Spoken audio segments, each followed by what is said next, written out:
Hi, this is Jackie Murray. I'm with Ask a Tech Teacher, and I'm your guide in these 32 lessons in the Structured Learning Technology curriculum. This is first grade, and we're in lesson 28. This is a very fun lesson for students you can incorporate it with their close reading drills where they read and then they share their knowledge of what they've read in creative ways, though, not just talking about it, not writing it down, nothing like that. Very visual ways of sharing what they've learned. So they're going to first read a story, maybe in one of these links that you have. You might have a reading program like Raz Kids that you use, no problem, or Reading Rainbow, read one of the stories there, that's fine. And often those come with built-in questions. You can use that, but I'm going to offer you two different ways, a graphic organizer or brainstorming, that students can work in groups, probably not individually, but in groups, to share what they remember of the story. Now, this graphic organizer, you can find examples in any of these locations, so click through them in your teacher manual and see if there's one you like. Here's one, two, though, that you'll find.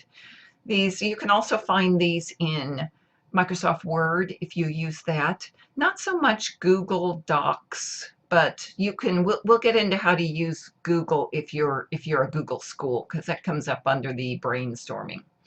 So use a graphic organizer and then fill in this information. You might already have pictures here.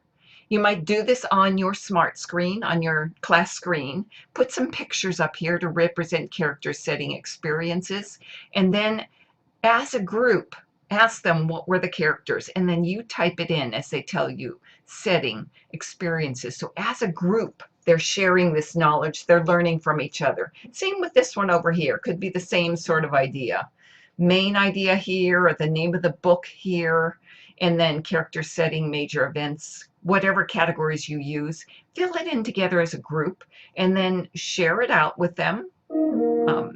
Easily done with Google Classroom, or not, up to you how you want to do that.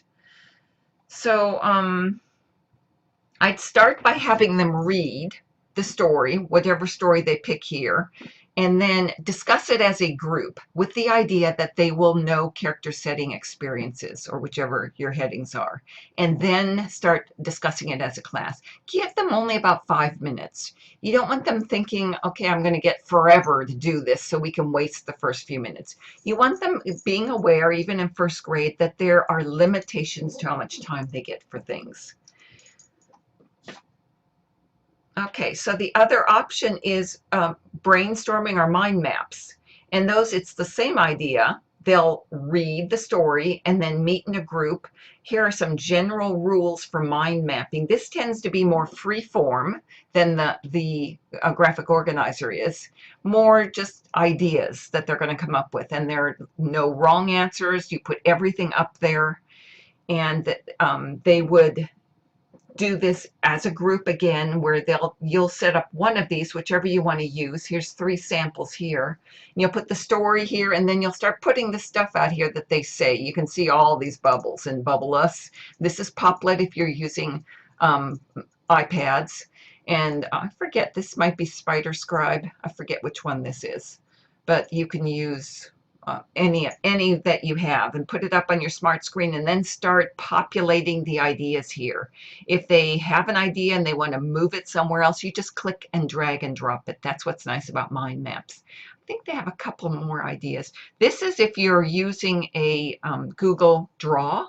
This gives you a really good example. It's in the student workbook.